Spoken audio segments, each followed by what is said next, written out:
Other interesting political news, Trump vows to overturn the EV mandate, aka the gas car ban, day one in office, which is one of the most important automotive news in decades if he gets in office. Again, there's a reason they're cramming these EVs down our throat so we can have unreliable cars that are conveniently can be controlled quite easily remotely. Now, this is first posted thanks to Tesla Economics. They quote, Donald Trump is going to remove the EV mandate from day one if he is elected to the president of the United States. Seems like another lifeline is about to be thrown to the legacy auto. Which, as again, it's not a lifeline, it's quite literally allowing the free market to happen and maybe decreasing those government subsidies. So it's not good when you just make your competition illegal. Again, it's about 55 seconds long, so we'll get that playing. Places where they recharge electric cars. They built 8 chargers at a certain location toward the Midwest. 8 chargers for $9 billion. Think of them as a tank for filling up your gas. It's funny as he's explaining what an EV station is. Also, a great example of the ineptitude of government spending. $9 billion? Think of it. They spent $9 billion on 8 chargers, 3 of which didn't work. Jeez. And if you were going to do this all over our country, this crazy electric mandate, if you're going to do this and by the way, I'm all for electric. They have their application. But if somebody wants to buy a gas-powered car, gasoline-powered car, or a hybrid, they're going to be able to do it. And we're going to make that change on day one. Give us our stick shifts back. We want 3 pedals. Again, it's one of those things where it is a de facto ban on these cars. Again, one of the biggest issues is these emissions fleet averages. So I have an issue where they say, oh yeah, your company has to hit this arbitrary number. The only way you can hit that number is by making EVs to offset the vehicles that actually make profit for many of the legacy automotive manufacturers. The most hilarious, moronic thing, also, I don't know if it's karma or just funny, but the unions, the UAW, has supported Democrats for decades blindlessly, giving them millions of dollars for campaign funds. And then in return, they get lucrative contracts. Now, they actually voted themselves out of a job. Because again, the legacy automotive makers being, General Motors, Ford, as well as Chrysler, well, now Stellantis, they were great companies at making large SUVs and V8s and some fun sports cars and stick shifts, which those were very profitable. What they really are not good at is EVs. Ford lost $132,000 per EV Q2 2024. GM is claiming they're making a profit. Stellantis, their sales are down across the board so bad it's almost comical as they try to push more and more EVs. But again, on average, EVs also mean less rudimentary labor in terms of the assembly of the vehicle. Also not good for the UAW, which wants people to be making $100 an hour just to put a tire in a car while using a machine to actually help lift the tire and bolt it on. So they actually voting themselves out of a job because, again, the Biden administration has all these new mandates that are putting them out of business and helping the competition. So again, if you want freedom of having a good old gas-powered vehicle, you want these laws. And again, it's not just the United States that's the issue. It's also Europe. A lot of these mandates are being crammed down people's throats to artificially inflate the market for EVs. Which again, I don't like personally because you can't really have anyone work on the vehicle. You can't have a mom and pop shop work on that. You're locked in like a smartphone. Also, the batteries don't last that long, maybe 10 years at most. And guess what?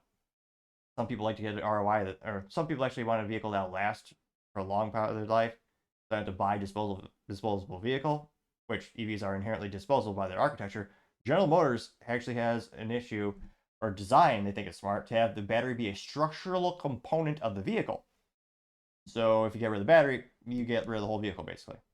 Which, that sounds pretty terrible to me. Now, some of the top comments, again, it got 146,000 views and only 851 likes, which, again, it should be getting a lot more views. If people realized how overregulated the auto industry was in the United States, they'd be disgusted. And again, so another one of the reasons why trucks get bigger and bigger and bigger and bigger is because there's different mandates based on the vehicle weight versus the mile per gallon, all that kind of stuff. Again, people wonder why American cars get so big and expensive. 1, extra safety gear. 2, extra environmental stuff.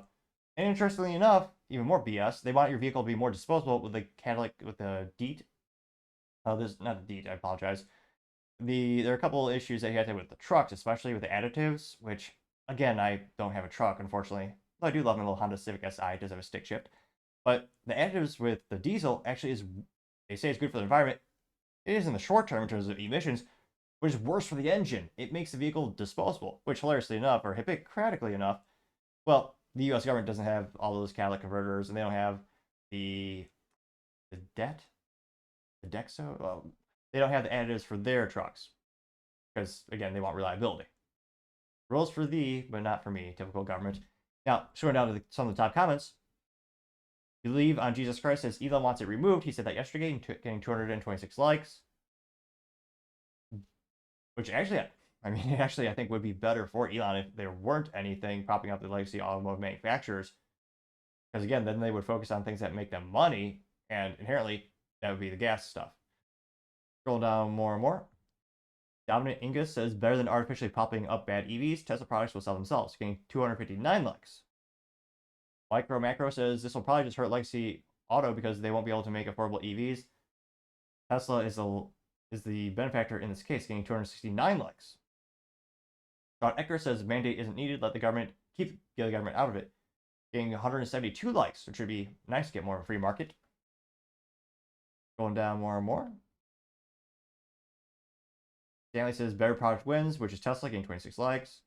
Yeah, last week Biden gave 1.6, was it 1.6, 1.8 billion dollars to EV companies to prop them up. And they were union, of course, they were the union ones, and he made sure the factories didn't close. And spoiler alert, many of them were in swing states. It is election season. Some people might call that a bribe. Scrolling down more and more. Donald Kogan says EVs will thrive on their own merit, cost, efficiency, performance, and safety. Tesla rocks, and the world knows it, getting 36 likes. Here. Jacob Vaughn says he's removing the mandate. People want less restrictions from the government. Let me decide what I want. Getting 15. Let's make that 16 likes. See, scrolling down more and more. Hey, double. That's an awkward name. Their name is Double, and then it's WWW. Nevertheless, he says the EV mandate was a lifeline for the failing business model through subsidies. He'll literally be saving them. Elon will thrive because it will decrease the competition, getting 10 likes. Which again, if the competition wants to gamble, aka invest more into EVs, they might make a profit. Ford has been getting closer. It's not out of the realm of possibility, but yeah, there needs to be some changes with EV technology for mass adaptation. Going down more and more. Jared Valentine says Biden is not helping Tesla. It's just about virtue signaling, getting 9 likes. Which, yeah, if you want to know about the corruption of the U.S. government and favoritism, never forget the EV summit by the White House when Biden, a couple years ago with Biden, he invited General Motors, Ford, and Chrysler, I believe, in the UAW, and he praised General Motors for being a leader in EVs. During the same time he said that quarter, GM sold less than 100 EVs, while Tesla was selling like 58,000 plus. And the White House said GM was the industry leader on EVs, not Tesla, because Tesla does not use highly expensive, inefficient unions, aka the United Auto Workers, the UAW. However, GM and other ones do, and guess who donates to the White House? All the other ones. The best example of merit not winning out. Again, Tesla, whether you love or hate them, they are definitely the industry leader, have more technology in one tire than most of all those other companies. But yeah, they were not invited to the White House because they weren't unionized and they weren't paying off the White House. They were getting the people and they're elected. So really ridiculous. And again, I really hope for the automotive community, you get these mandates rolled back and eliminated completely.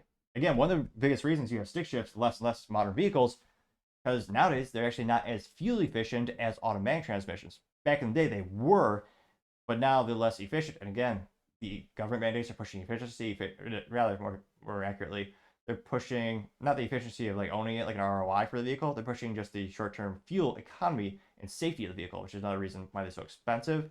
And it's also ironic the same people who push these mandates claim they care about the poorest actually hurt the very poor, because now there's only one vehicle in the United States sold for under $20,000. I believe this is the Mitsubishi Mirage, and I think that's actually going away.